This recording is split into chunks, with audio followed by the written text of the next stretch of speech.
Bonjour, bienvenue dans cette nouvelle vidéo sur Shenzhen.io. Ça fait longtemps que j'en ai pas fait une petite vidéo là-dessus, hein. Puis là c'est le bon moment de s'y mettre à Shenzhen.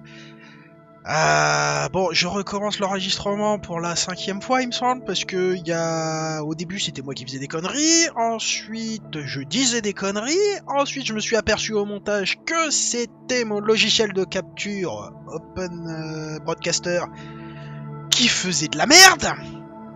Donc bah voilà, donc, je vais un peu expédier le bordel, j'en ai un peu marre de recommencer la vidéo. Donc on est censé faire un amplificateur audio en se basant, comme vous le voyez, hein, j'ai déjà fait 3 fois là, comme ça, en se basant sur un algorithme de merde. Voilà, hein. On nous dit d'aller chercher l'algorithme là, c'est celui-là, voilà. On prend le signal d'entrée, on lui enlève 50. Une fois qu'on lui a enlevé 50, on multiplie le résultat par 4 et on ajoute à nouveau 50. Vous allez me dire, c'est débile, mais faites un peu de maths et faites ça sur papier, vous allez voir, ça fait pas du tout le même résultat que ce que vous pensez. Enfin bon. Du coup, on va mettre la petite puce de traitement. On va d'abord résoudre le problème, on prend le signal et on le recrache. Pour ça, on prend P0 et on demande à la puce de le recracher en P1. Ensuite, on avance d'une unité de temps parce que le jeu il veut avancer d'une unité de temps, sinon la puce ça fait pas de traitement. Et là, comme on le constate, ce qui sort c'est ce qui rentre. Voilà, j'ai eu un instant de doute dans la connerie que j'ai dit. Donc voilà. Donc maintenant il faut raccorder, il faut faire le truc d'amplification. Qu'est-ce que c'est que l'amplification? On avait dit qu'on prend le signal in, on lui enlève 50, ensuite on multiplie par 4, et enfin on ajoute 50. D'accord. Donc si on fait un traitement sur notre signal comme on le voit là on prend directement notre signal et puis on le recrache. Donc ça marche pas. Donc déjà il va falloir prendre P0 et le mettre dans hack pour lui faire un traitement. Et ensuite il faut prendre hack et le recracher sur P1. Et là, à nouveau, ça fonctionne. Voilà, ça c'est un nouveau problème qu'on vient de résoudre. Et maintenant, il faut prendre le signal là pour voir si pour savoir quand est-ce qu'il faut amplifier. Et là, ça ne marche pas. Donc, on déconnecte ici. Hop, on vient recracher là. Mais là, on a un problème. Voilà, donc il va nous falloir une autre petite puce pour traduire ce qui sort là-dedans. Donc ça, on va le résoudre déjà tout de suite ce problème-là. C'est move x0 p1. Et ensuite, on attend une unité de temps pour avancer. Et alors, maintenant qu'on a fait ça, on peut faire du traitement. Enfin, il faut d'abord vérifier qu'on a le signal maximize qui arrive. Donc pour ça, on fait tech P1 100. Voilà, maintenant qu'on fait une égalité, il faut qu'on fasse un traitement. Tout ce qui va être, toutes les lignes qui vont être exécutées quand la vérification est vérifiée, donc P1, on a un signal 100 sur P1, il faut mettre un petit plus avant d'écrire la ligne. Donc la première chose c'est soustraire 50. Donc la commande c'est sub 50 et sub elle enlève directement 50 au registre hack, il n'y a pas besoin de lui spécifier le registre. J'avais une poussière dans l'œil, désolé. Du coup on multiplie par 50 le résultat, hein, donc on multiplie non par 4 pas par 50, qu'est-ce que je raconte moi comme connerie. Ensuite on ajoute 50 et l'autre il a plus qu'à recracher le résultat. Là. Et puis ici ça recrache. Donc il n'y a plus qu'à tester que on s'est planté. C'est X1 et pas P1. Donc là ça marche. On simule.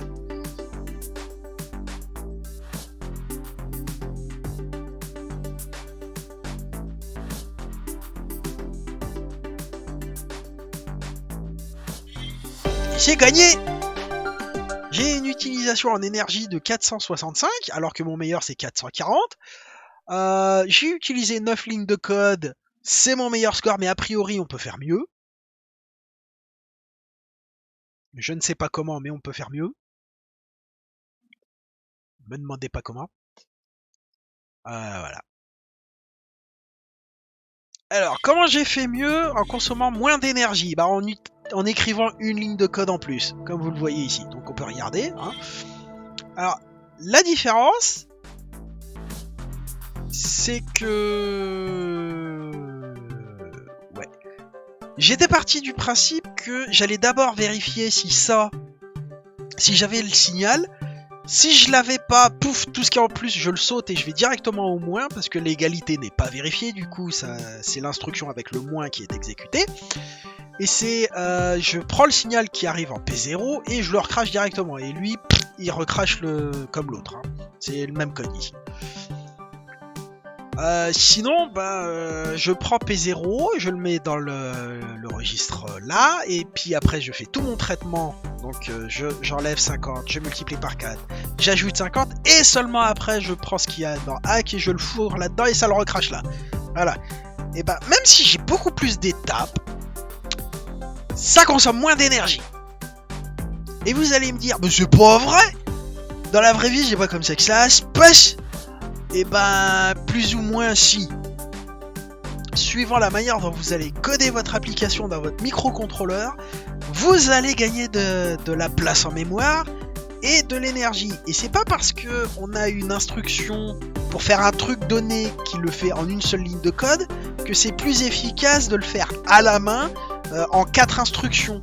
Parce que ça se trouve, vous allez écrire 4 lignes de code qui vont faire 4 instructions à la suite les unes des autres, mais qui vont consommer moins d'énergie parce que ça va être 4 fois un cycle d'horloge dans votre microcontrôleur. Alors que si vous utilisez une seule ligne de code, elle, vu qu'elle va tout faire toute seule, cette instruction, elle va peut-être prendre 6 ou 8 cycles d'horloge pour le même résultat.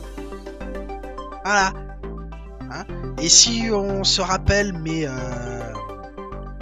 vidéos sur Shenzhen IRL, quand j'en arrive à l'optimisation du code, où je n'écris plus façon Arduino, mais j'écris directement façon comment le constructeur de la puce il me dit d'écrire le code pour la puce. On gagne une taille phénoménale, et en temps d'exécution on en gagne aussi.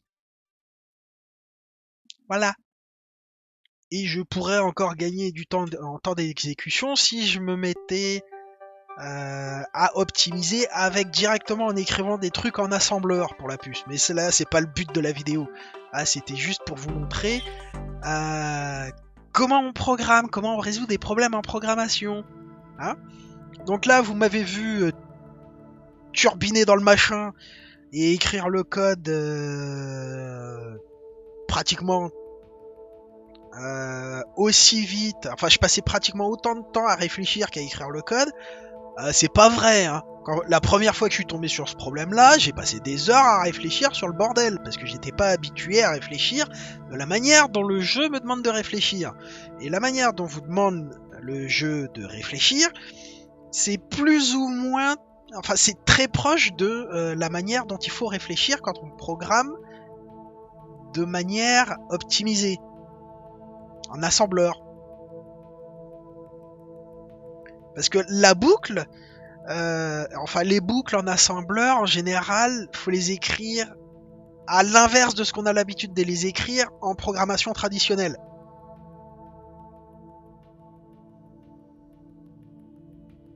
Si vous expérimentez un peu le bordel en faisant de la programmation traditionnelle C++,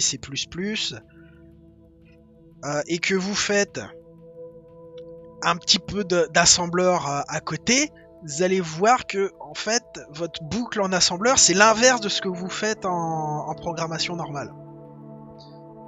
On a à peu près le même schmilblick quand on fait de la programmation en sécurité pour les sites internet. On fonctionne un peu à l'envers pour avoir un fonctionnement sécurisé. C'est-à-dire qu'on part du principe que ça va mal se passer, et on ferme toutes les portes. Enfin bon, c'est un autre sujet, c'est pas le but de la chaîne ni de la vidéo. Voilà. Donc, j'espère que le confinement pour vous se passe bien, que ce coup-ci l'enregistrement s'est bien passé parce que j'en ai marre, et puis de toute façon, même si ça fait encore des bugs graphiques à la con, là tant pis, je balance la vidéo, j'en ai marre. Et puis tant pis, j'ai pas envie d'attendre 3 semaines une mise à jour de Open Broadcaster qui sorte pour résoudre le problème. Voilà. À une prochaine. Et très vite parce qu'il faut que je fasse plus de vidéos pour vous faire passer vous le temps et moi aussi le temps. Même si moi j'ai du jardin et une restauration de mobilette à faire. Enfin bon, ça c'est... c'est mes occupations à moi. Puis j'ai plein de livres, j'ai plein de trucs à faire. Ouais. Pas forcément votre cas. Sinon vous seriez pas là à écouter mes conneries. Allez, à bientôt!